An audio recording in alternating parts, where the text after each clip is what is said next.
Why are you here? On my way home, when I passed through a deserted park, I heard a cat-like cry from the trash bin.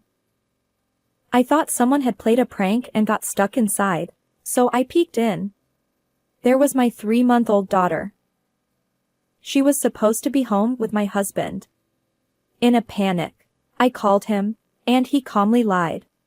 Our daughter is napping. I couldn't believe he would abandon our own child. Furious, I decided to make my husband suffer the same fate. I am Mary, 30 years old. At my workplace, I was courted by John, the son of the company president.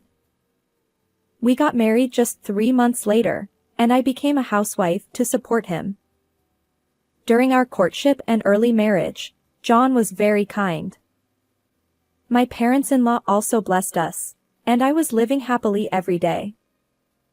However, as time went by, John's true nature, which I hadn't seen during our courtship, began to emerge. About half a year after getting married, I happily became pregnant. Since John and I had talked about wanting a child soon, I immediately shared the news. John said, Really? Yes. It must be a boy. I replied, We don't know yet, but as long as the baby is healthy, either gender is fine. John insisted. No, our child is definitely a boy. Despite my reservations, he was thrilled about the pregnancy. From then on, John took it upon himself to inform our parents and colleagues that we were having a son. He even assumed the baby's name would be male and started buying boys' clothes. His unwavering belief became more pronounced. I worried. Is John really okay with this uncertainty? Months later, during a prenatal checkup, we finally learned the baby's gender. I hesitantly told John, the baby is a girl. His reaction shocked me. What? Why a girl? I wanted a boy. I explained that we couldn't choose the gender, but she was healthy and would surely be adorable. John retorted, I don't care. It's because you didn't take proper care of yourself that it's not a boy. I was taken aback. I'd never heard that my lifestyle affected the baby's gender. John's unreasonable blame left me speechless. Despite my efforts, I couldn't argue with his absurd reasoning. Would he love our daughter when she was born? For the first time, I felt anxious about our life together. Since learning our child was a girl, John's attitude toward me grew noticeably colder. Today is the day to buy baby supplies. Remember? I reminded him. His response. I'm not in the mood, so I won't go. I sighed. This wasn't the first time he'd canceled plans related to our child. When he thought it was a boy, he eagerly prepared everything. Now that it's a girl, his motivation seems non-existent. In the evening, John finally returned home. I'm back. I'm starving. Is dinner ready? It'll take a little more time, so please be patient. Despite repeatedly breaking promises, John acted nonchalant. Annoyed, I couldn't help but respond in an irritable tone. What's with that attitude? It's nothing. You're so cheeky. Whose money do you think supports our life? Frustrated, John pushed me on the shoulder. Ouch! I never thought I would be subjected to violence. With my growing belly making balance difficult, I stumbled and fell backward. I never imagined he'd shove a pregnant woman. Shocked by his actions, I felt pain in my lower back and tightening in my abdomen. I instinctively clutched my belly and sank to the floor. Ouch, my belly! I'm sorry. Work has been stressful lately, and I lost control. I won't do it again. Perhaps seeing my distress, John hurried over, helped me up, and guided me to the sofa. He brewed a warm drink and brought a blanket. It was the first time in a while that he'd been so kind. Thank you. I'm okay, now. Seeing John's concern, I wondered if stress was the cause of his behavior. I decided to forgive him. Sometime later, I safely gave birth to a lovely baby girl. I named her Helen. She grew up healthy and lively. As I'd feared during pregnancy, John remained indifferent to our daughter.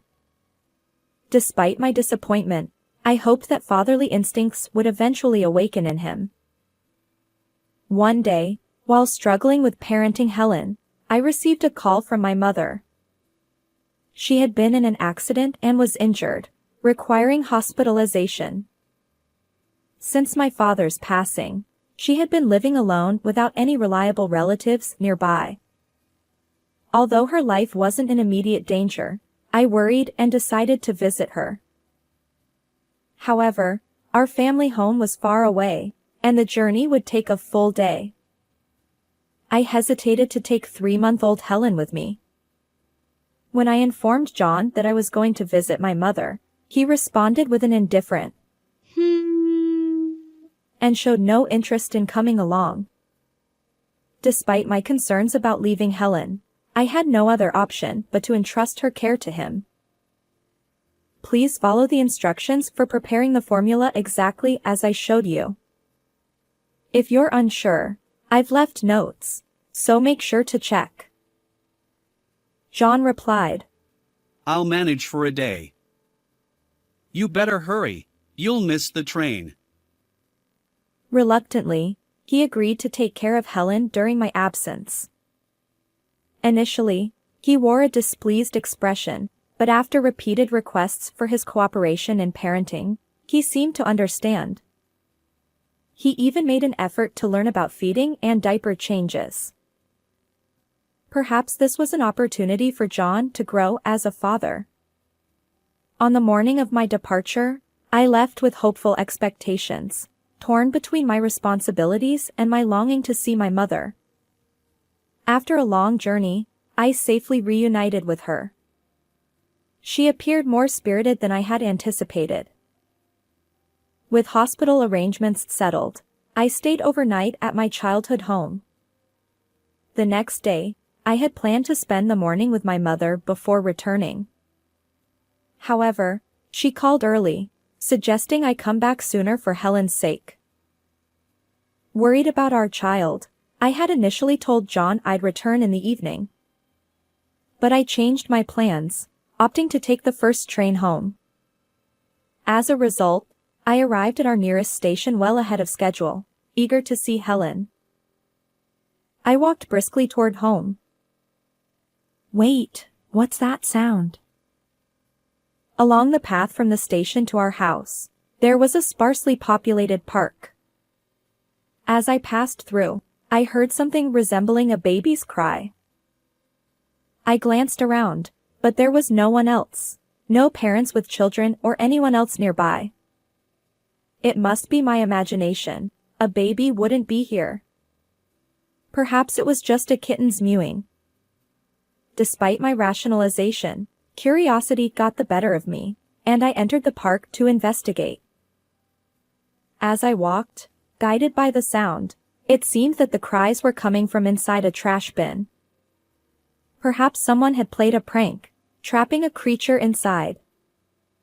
Feeling sorry for it, I opened the lid to rescue whatever was stuck. But to my surprise, it wasn't a cat, it was Helen. What? Why is she here? I exclaimed. There she was, my daughter, Helen. Panic surged through me, but I quickly lifted her out of the trash bin. Helen cried intensely, but as I held her, she gradually calmed down. She looked at me and even managed a little smile. Relieved by her well-being, I sighed. But how could this be? Helen was supposed to be home with John. I hurriedly called John. Hello? How's Helen? John replied nonchalantly. Oh, she's napping, so no problem. I couldn't believe his obvious lie. Still, I managed a response and hung up. John likely had no idea I'd changed my plans and was already near home. He thought Helen's situation wouldn't be discovered, so he lied to me. Hearing his words, my trust and affection for him crumbled audibly. John had always wanted a son. Since Helen's birth, I hadn't seen him show any affection toward her. I hoped fatherly instincts would eventually emerge, but it seemed my wish fell on deaf ears. How could he abandon his daughter like this? Unforgivable. I resolved to seek revenge against John for subjecting my precious daughter to such cruelty. For now, what should I do? Taking Helen back to John's house was risky. After careful consideration, I decided to take her in a taxi to a certain location. As night fell, I returned home according to my original schedule. When I opened the front door, John came running from the back of the room, looking frantic. It's terrible. I accidentally fell asleep, and Helen is gone. She must have been kidnapped. That's serious. Let's call the police right away. I decided to play along with his story. The police? Isn't it too early for that? My mention of the police visibly unsettled him. Ignoring his reaction, I pretended to report the situation on my phone. John panicked and knocked the phone out of my hand. His face contorted, and he was breathing heavily. I steeled myself and got to the heart of the matter. Actually, did you take Helen somewhere? What? You suspect me? But Helen might have been abducted, and you haven't even contacted the police. Doesn't that seem strange? Caught off guard, John couldn't come up with an excuse. He became defensive. I did it to test your trust in me. Just as I thought, you don't believe in me. He started blaming me with intense anger. What? You don't understand? And what does Helen have to do with this? Tell me, where did you take her? As I glared at him, John softened his angry expression and smirked. Ha ha ha, too bad. Your precious Helen is in the park's trash bin. What? Are you insane? Of course. By now, she's probably been taken far away or become crow food. That's cruel. Is this how a father behaves? Enough. It's your fault for not giving birth to the son I wanted. You've embarrassed me. John admitted to being the culprit but continued to shift blame onto me. He had done something outrageous and was now trying to pin it on someone else. I couldn't contain my rage at his ugly behavior. I'm going to the police. Humph. Go ahead if you can. You're the one in trouble, Mary. As a stay-at-home wife, how will you survive without me? That's irrelevant. I can't continue with someone who subjected my precious Helen to this. Well, it's your fault for not giving birth to the heir my parents expected. You've let them down and brought shame upon me. John's selfish behavior left me dumbfounded. He said, Listen, you only need to do what I say. Forget about Helen and quickly give birth to the next boy.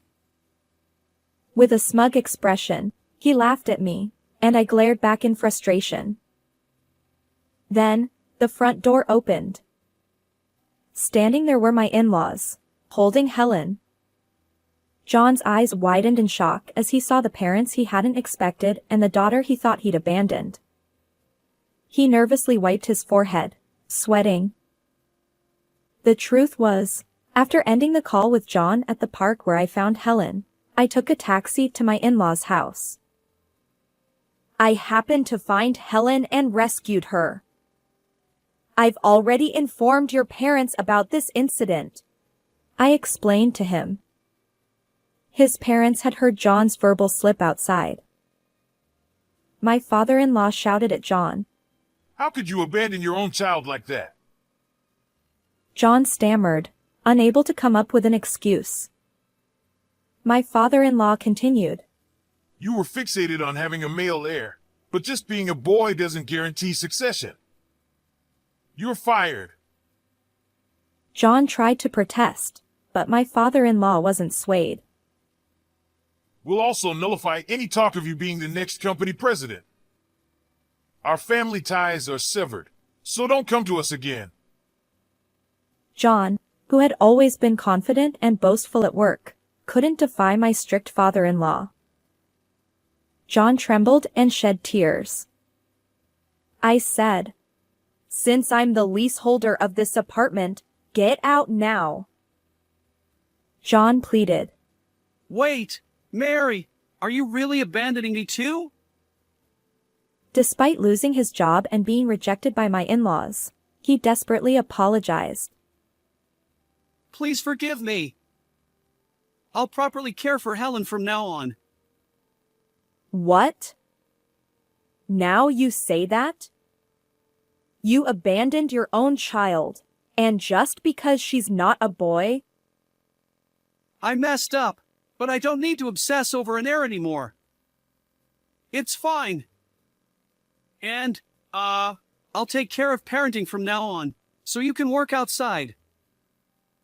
Don't belittle me. I'll never forgive you. I never want to see your face again. I looked down at John and delivered my cold response. His last hope shattered, and he sobbed. Despite some resistance, my in-laws pressured him, and he eventually packed his belongings, shoulders slumped, and left. Our divorce was finalized. I claimed $20,000 in alimony and $100,000 in child support from John. My in-laws covered the payments up front, and John, now jobless and abandoned by his parents, lives in a rundown apartment, working tirelessly at a physical labor job day and night. As for Helen and me, we returned to my hometown where my mother lives. We live happily with my recovered mother and our adorable daughter. We maintain a relationship with my in-laws, and Helen is thrilled when they visit. Together, we shower Helen with love and ensure her happiness. How did you like this story? If you enjoyed it, consider subscribing to our channel. Until next time.